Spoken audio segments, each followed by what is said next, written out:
Vous écoutez Kadash, la méditation quotidienne de la parole de Dieu pour un peuple mis à part.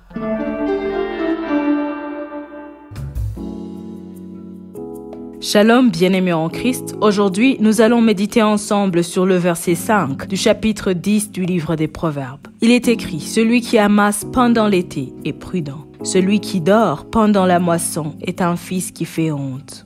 Bien-aimé en Christ, quand j'ai lu ce verset, le Saint-Esprit l'a profondément élargi en moi et je me suis dit que sûrement te le partager te sera très avantageux. Voyons premièrement la définition du mot amasser et ensuite nous verrons la définition du verbe dormir. Selon le dictionnaire, amasser c'est réunir des choses en grande quantité, les accumuler, les rassembler.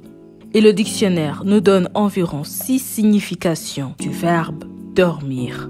La première est celle que nous tous connaissons, c'est être plongé dans le sommeil. La deuxième signification de dormir, c'est rester improductif, ne manifester aucune activité. La troisième signification, c'est être distrait, rêver, être ailleurs. La quatrième signification, c'est ne pas être utilisé, être oublié. La cinquième signification, c'est exister à l'état lent.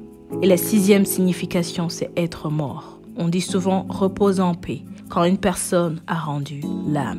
Alors, bien-aimés en Christ, vois avec moi, à travers ces définitions, où se situent nos vies. Nombreux sont ceux qui disent « ma vie est bloquée » et n'avancent pas, pour des raisons que nous avons l'habitude d'entendre. Ils prient depuis longtemps sans résultat.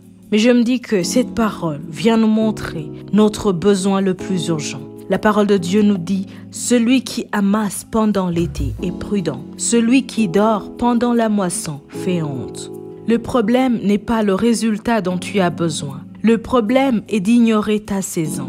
La plupart dorment. Ils sont dans un profond sommeil. Ils regardent seulement les autres avancer comme un film sur un écran.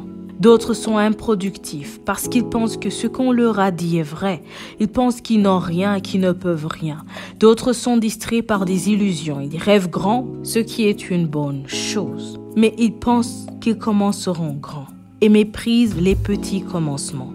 Nous avons aussi les cas de ceux qui ont été tellement blessés malgré leurs efforts et qui ont bloqué tous leurs contacts et se disent qu'ils y arriveront seuls, sans les autres. Mais n'oublie pas, bien-aimé en Christ, que même Jésus sur le chemin de la croix a eu besoin d'un homme pour porter la croix. Simon de Cyrène revenait des champs et a été chargé de porter la croix derrière Jésus. Voilà pourquoi quand tu te sépares de tout le monde pour t'isoler, tu es oublié.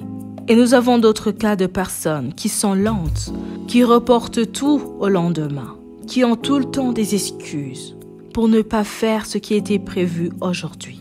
Bien-aimé en Christ, où es-tu situé à travers toutes ces définitions et descriptions que je viens de te partager? Es-tu le fils prudent qui amasse dans l'été? Es-tu le fils endormi qui fait honte?